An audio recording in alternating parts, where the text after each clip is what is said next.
Hello student, math magician online class में आपका स्वागत है।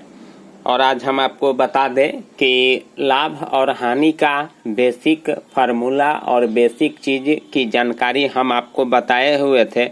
अगर आपको वीडियो की ज़रूरत पड़े तो प्ले लिस्ट में जा कर के आप वहां से वीडियो प्राप्त कर सकते हैं। और लाभ और हानि का सारा फार्मूला, प्रॉफिट एंड लॉस का सारा फार्मूला आप वहां से ले सकते हैं कि आखिर में लाभ और हानि किस स्थिति में होता है, क्रयमूल्य विक्रयमूल्य आखिर में क्या होता है, यह सारे चीज़ की जानकारी दी गई है। और उसी जानकारी के अनुसार आज हम आपको एक सवाल बना करके दिखाते हैं कि किस प्रकार से सवालों को सॉल्व किया जाता है उस फार्मूला के आलोक में।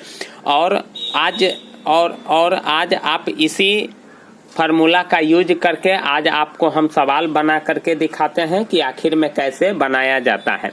सबसे पहली बात है कि स्टूडेंट आप सवाल को पहले अच्छी तरह से पढ़िएगा और पढ़ने के बाद समझिएगा और क्या क्या दिया हुआ है वह सारा चीज आप सबसे पहले लिखिएगा।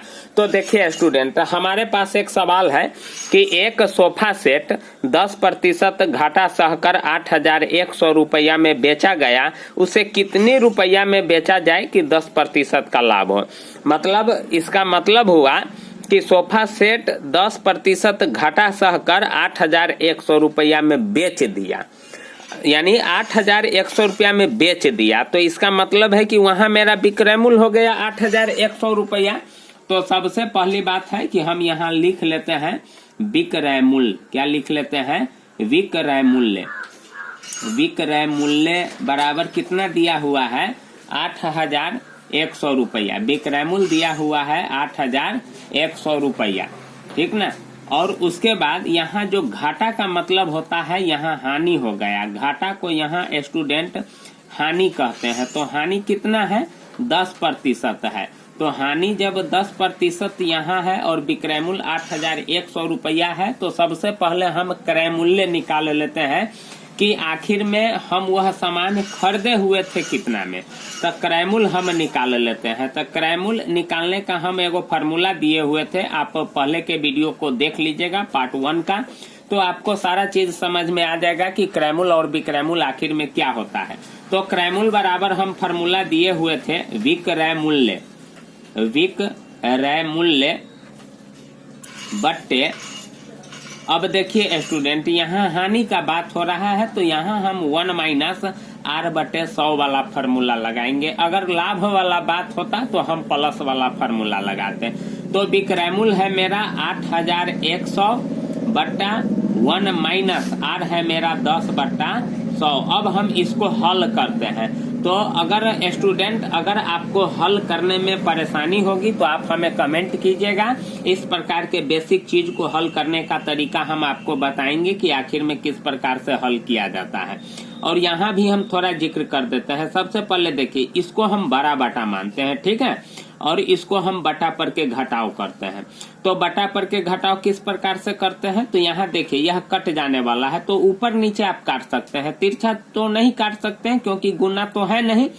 तो 10 इकाई 10 और 10 नहीं के 100। तो अब मेरा क्या हो जाएगा? अब देखिए 1 माइनस, अब मेरा अगला वाला जो संख्या बना 1 - 1/10। अब हम क्या करते हैं कि इसको यहाँ बनाते हैं, यानी 8,100 बट्टा, अब देखिए इसको हम बटा पर के घटाव करते हैं। तो देखिए बटा पर के घटाव करने के लिए क्या करते हैं कि नीचे का एलसीएम लेते हैं, तो 10 होगा।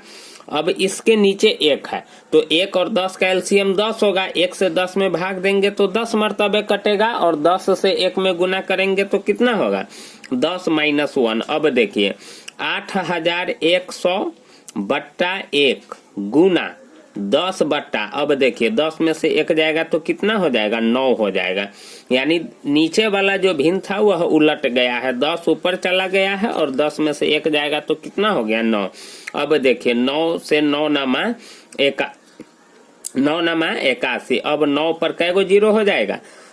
3 गो जीरो हो जाएगा। इतना रुपया में वह सोफा सेट क्या होगा? खरीदा होगा। इसीलिए क्रय मूल्य बराबर कितना आ गया? 9,000 रुपया क्रय मूल्य हो गया। अब कहता है देखिए 10% घाटा सह करके 8,100 रुपया में खरीदा यानी बेचा था, तो उसे कितना रुपया में बेचा जाए कि 10% का फायदा हो। अब फिर आपसे विक्रय मूल्य पूछ रहा है कि हम कितना में बेचेंगे तो 10% का फायदा हो जाएगा। तो देखिए क्रय मूल्य तो हमको मालूम हो गया 9,000 रुपया, और लाभ दिया हुआ है कितना 10% दिया हुआ है। लाभ बराबर कितना दिया हुआ है 10%, तो यही ना आपका आर हुआ। क्या इसी को हम क्या कहते हैं आर कहते हैं। अब हम क्या करते हैं स्टूडेंट कि आगे बनाते हैं, ठीक ना, बराबर का चिन्ह दे करके यहाँ।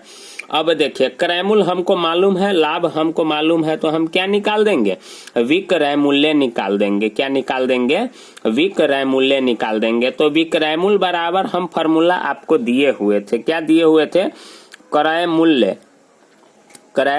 मूल्य इंटू 1। अब देखिए यहाँ लाभ ना है तो प्लस वाला फॉर्मूला लगाएंगे 1 + R/100, ठीक ना। अब देखिए क्रय मूल्य आपका कितना है 9,000, क्या है 9,000 इंटू 1 + R आपका कितना है 10/100।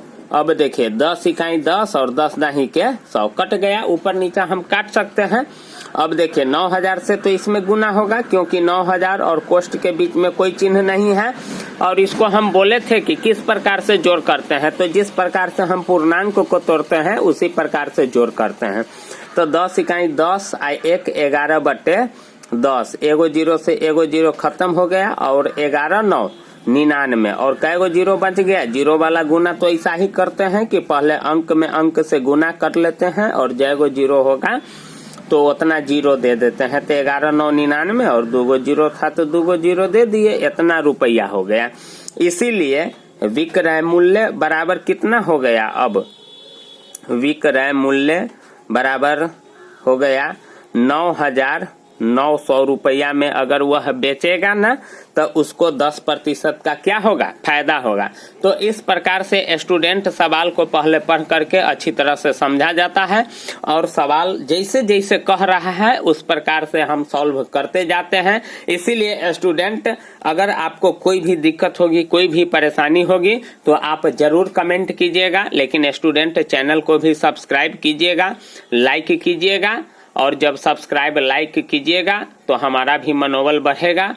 और इसके बाद हम आपको बहुत ही अच्छे तरीकों से गणित विषय पढ़ाने की कोशिश करेंगे और साथ ही साथ सभी विषयों को पढ़ाई जारी रहेगी। इसीलिए स्टूडेंट प्लीज चैनल को जरूर सब्सक्राइब कीजिएगा, लाइक भी कीजिएगा और कमेंट भी कीजिएगा। तो निश्चित है कि हम आपके कमेंट का जवाब निश्चित दूंगा। ठीक है, थैंक यू, धन्यवाद।